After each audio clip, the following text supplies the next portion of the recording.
أعوذ بالله من الشيطان الرجيم بسم الله الرحمن الرحيم الحمد لله رب العالمين والصلاة والسلام على سيد المرسلين أما بعد.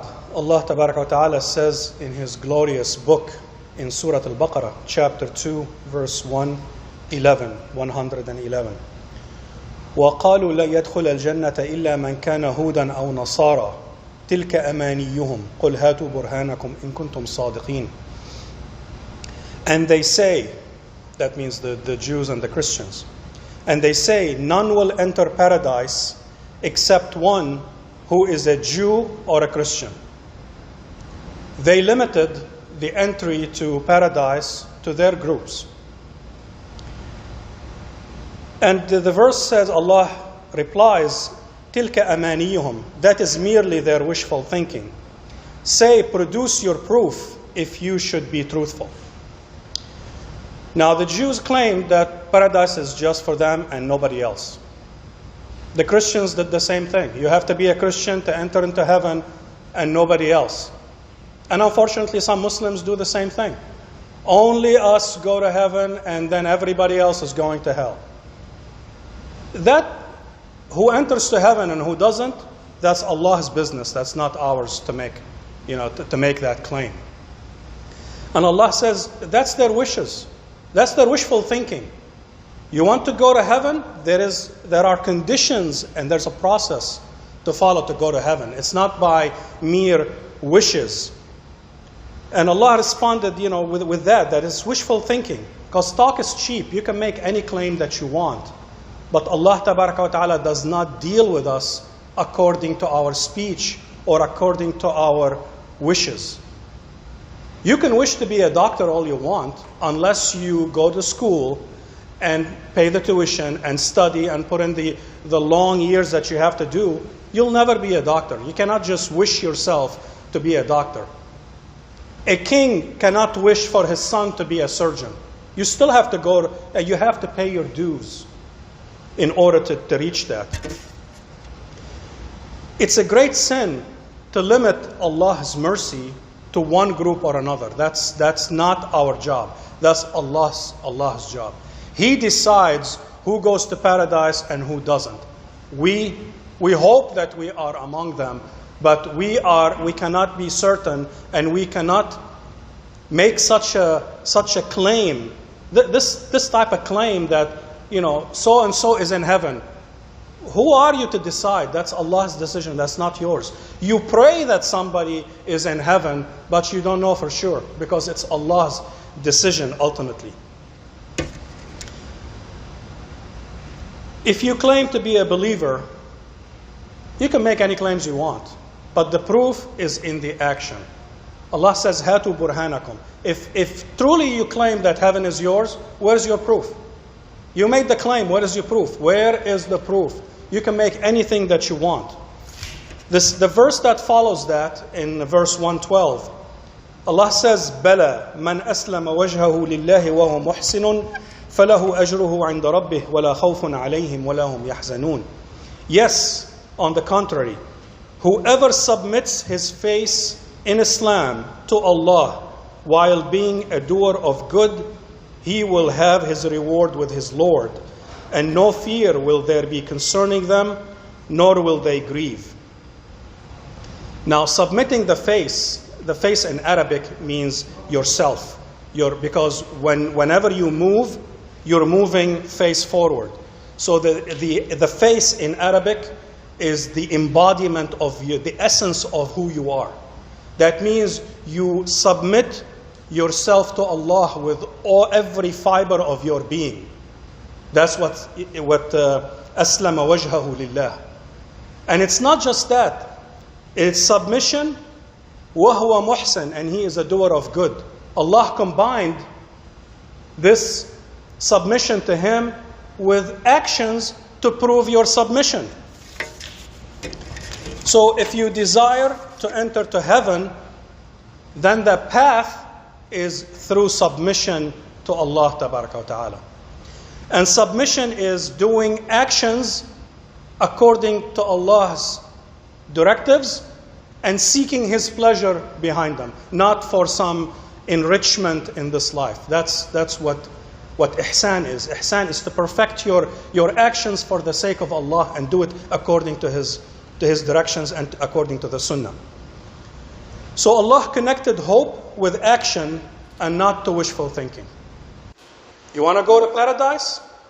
Then Allah has a prescription for you.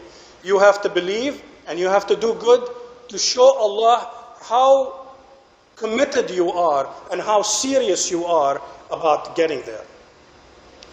In another verse in Surah Al-Isra, chapter 17, in verse 19, Allah says, وَمَنْ أَرَادَ الْآخِرَةَ وَسَعَى لَهَا سَعْيَهَا وَهُوَ مُؤْمِنٌ فَأُولَٰئِكَ كَانَ سَعْيُهُمْ مَشْكُورًا. But whoever desires the hereafter, you want the good things in the hereafter. You want paradise. You want Allah's, bounties in the hereafter. You want it, وَسَعَى لَهَا سَعْيَهَا. And Allah did not say وَسَعَى لَهَا, and He worked for it. Because if Allah says وَسَعَى لَهَا, just that, then any type of effort is good enough. But Allah says وَسَعَى لَهَا سَعْيَهَا. It has its own path. You cannot just, go to kindergarten when you're trying to be a surgeon. You have to go to medical school. You have to follow the curriculum that's approved by that school in order to be a surgeon. So if you're serious about becoming a surgeon, there is a specific path. Not any path will do. Not any knowledge would do.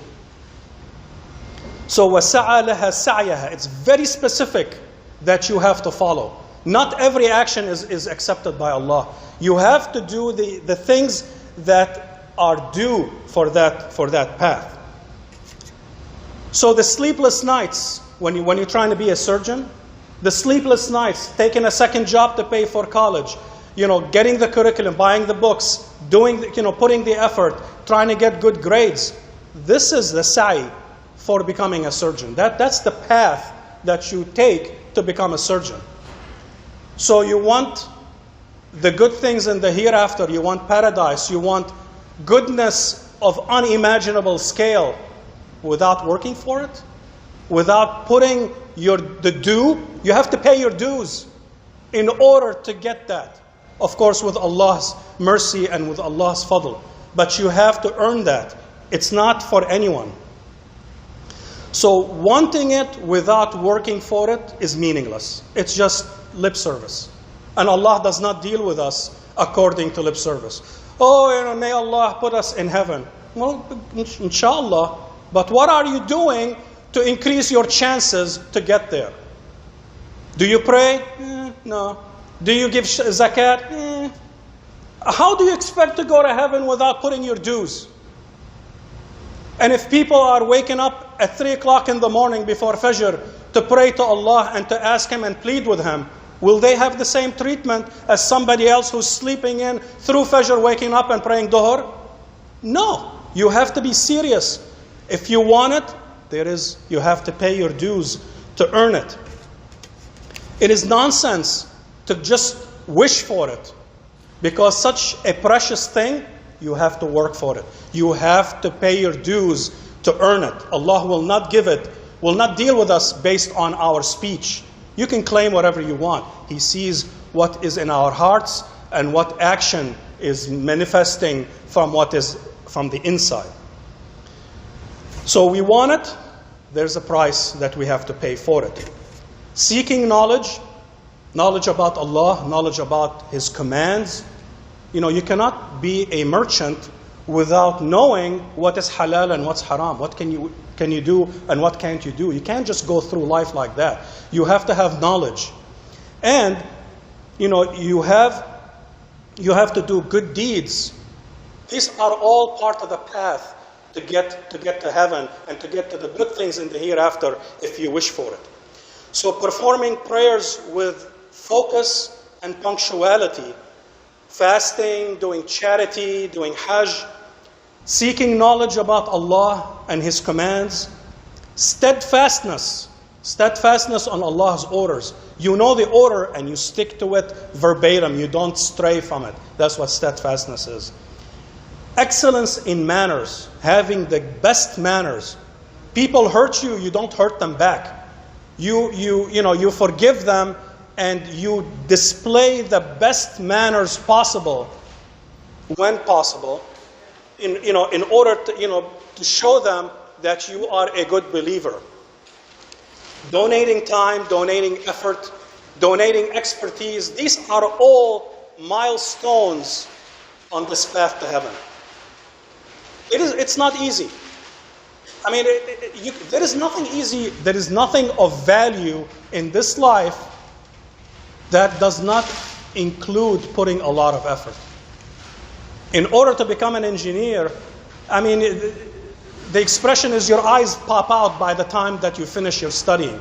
Years and years and years of studying and practice up until you become an engineer or become a doctor or become anything of value. We should not expect that heaven and the eternal goodness, the good life, should be cheap and should be without effort. And Allah says, وَمَنْ أَرَادَ الْآخِرَةَ وَسَعَى لَهَا سَعْيَهَا وَهُوَ مُؤْمِنٌ. That's the first condition, is you have to believe in the hereafter, you have to believe in Allah, and then you perform the acts that get you there. You put in your dues. فَأُولَئِكَ كَانَ سَعْيُهُمْ مَشْكُورًا. Those, their endeavor, their effort is very appreciated. Your own self will appreciate it when you take her to heaven. It will thank you. You will thank yourself. But in this context of this verse, وَكَانَ سَعْيُهُمْ مَشْكُورًا, how about if the one who is appreciating your effort is Allah تبارك وتعالى. أقول قولي هذا واستغفر الله لكم فاستغفروه إنه الغفور الرحيم.